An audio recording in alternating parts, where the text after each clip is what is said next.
Hey everyone, it's Emma with Hack the Box here, one of our community coordinators, and I'll be talking about why staying in your basement doesn't make you a good hacker. There's so much more to hacking than just the hard skills. You can be an expert at Stego or Pwn or whatever your little niche may be, but no matter what, it's going to come down to soft skills. Because no matter what we do, we're going to be working in a team, we're going to be working in a company, and we're going to have to be producing reports, working with teammates. And this talk should hopefully give you some ways to meet people in your community, get yourself known, and that kind of stuff. So I guess why?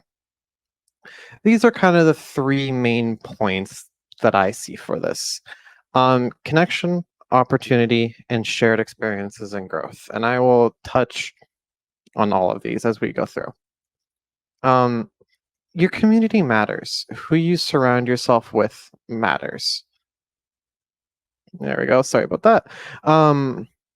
Whether this be, like an online group you have, a local hacker group, however this looks to you, while it may look different, it's still important to just not be isolated. Um, no matter how you meet people, the connections that you make are going to help you as you. And there's many different ways for you to get involved with this, and these are a few common ones. They can look different, but a lot of cities very, very commonly, besides it's a local-ish event where it's like the B-sides branding, and then anyone who feels like it can start their own B-sides in their own town or city or wherever. Um, and these tend to have a lot of people from your local community. And same with, Discord, CTF groups, however, maybe the team you're playing Cyber Apocalypse with. You can learn together, study together, compete together, and those are going to be really helpful, like especially B-sides. When you go there, you can meet people who are working in cybersecurity in your local community.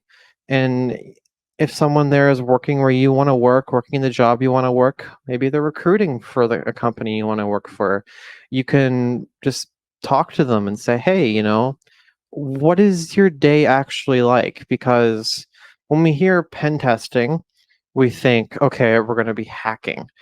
But how that looks, what else is there besides hacking? Um, really depends on where you're going to be working. I mean, there's some things that will always be the same, like, report writing. You're never going to get away from that. Um, but meeting people who do what you want to do and talking to them like that can really help you get a better picture of how you're going to be doing things if that is how you choose. Because who knows, maybe you want to be a pen tester, but then you get talking to people and you realize, oh, this isn't exactly what I thought it was or what I wanted to do. Maybe I want to go and do purple teaming or red teaming or something else in that field, and that can help you with that. As well, if you know people who are recruiting for roles, you can talk to them even if you're still learning, you're not ready, but you could ask them like, hey, I see, you guys hiring for this, whatever. Here's what I do. Here's what I know. What would it you want to see from someone like me to bridge the gap from where I am today to a point where I would be someone you would consider hiring? And getting that feedback can really help. Because you never really know what they're looking for. So talking to them can help, but this is obviously going to vary from company to company.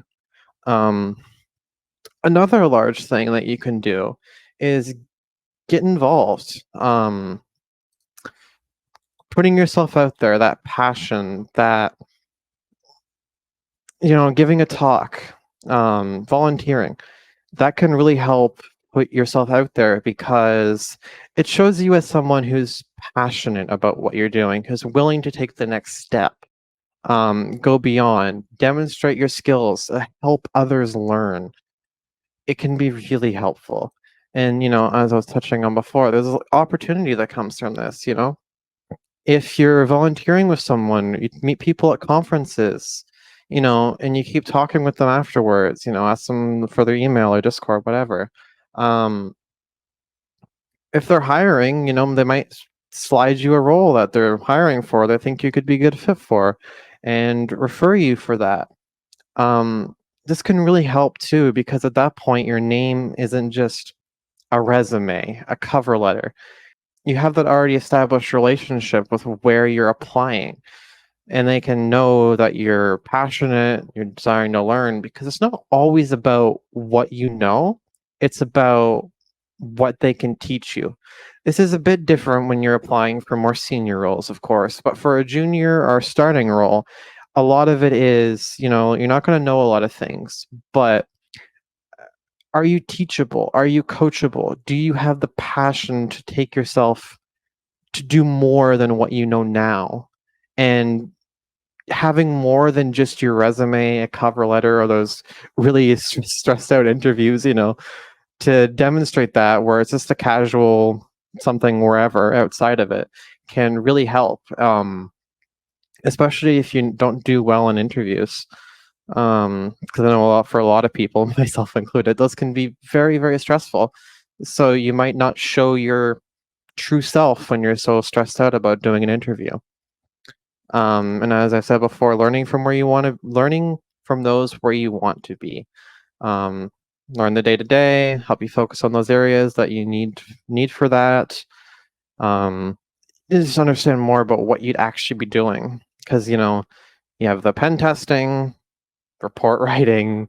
Um, how do they want those reports to look? Is it going to be internal, external? And how much freedom do you have? Are you going to be working with a team, or are you going to be working by yourself? And growth. You know, when you meet people, especially if you're working on a CTF team with something like Cyber Apocalypse, or just people who you happen to chat with, it can really help to learn together. If you're working on a challenge as a team, you might not know everything. The people you're working on might not know everything, but together you might be able to piece together your guys' knowledge to solve a challenge. And then when you do that, oh, I should probably look at this because I didn't know this when this person did, and vice versa. So that way you can learn from each other and teach each other and share what you found useful, where you learned it, how you learned it, what works well for you, um, and to share experiences on what you've done in the industry. And another big one is competing against each other. Competition drives a lot of people. So it can be helpful, let's go work on a box together and come back in 2 hours and see who got the furthest or whatever, and talk about how you approached it, how you went through it, and compare, oh, they might have done something different than I did. Is there a reason? Why did they do that? And having that can really be helpful.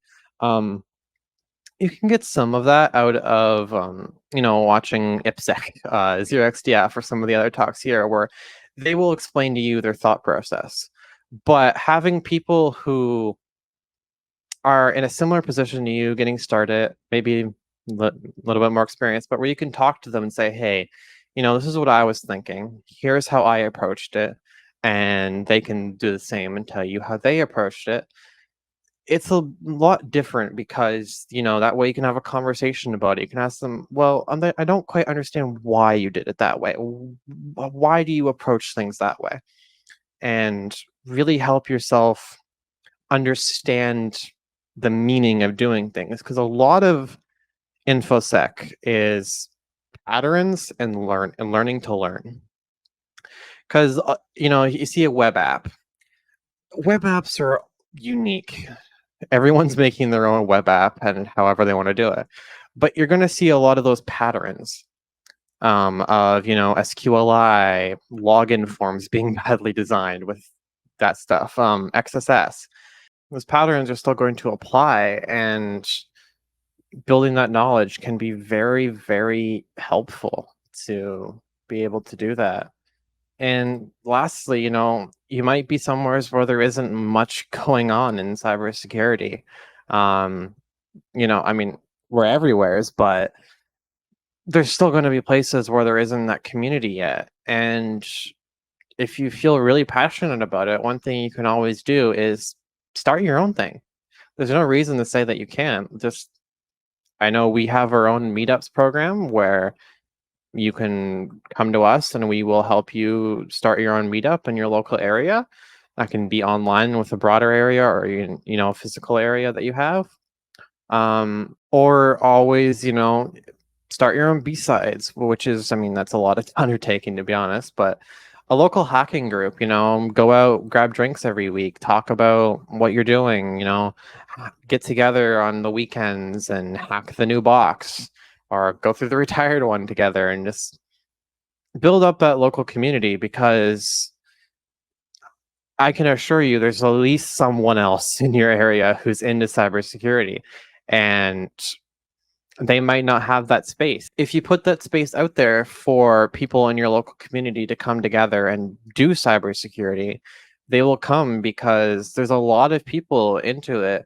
They might just be curious about what it is, and you can help teach them what that is, or companies looking to hire people, etc.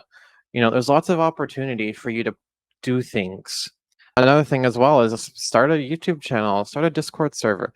There's so many ways to build a community up around yourself so that you can talk with people, people can talk with each other, and build up those soft skills that you need, talk with people, because if you don't have those soft skills, you're going to be stuck in the basement forever. And there we go. Thank you for listening. I hope you enjoy the Cyber Apocalypse event. If you want to reach out to us, you can do so on the email on the screen or community@hackthebox.com. Our meetups program as well, if you're interested in hearing anything about that. And enjoy the event.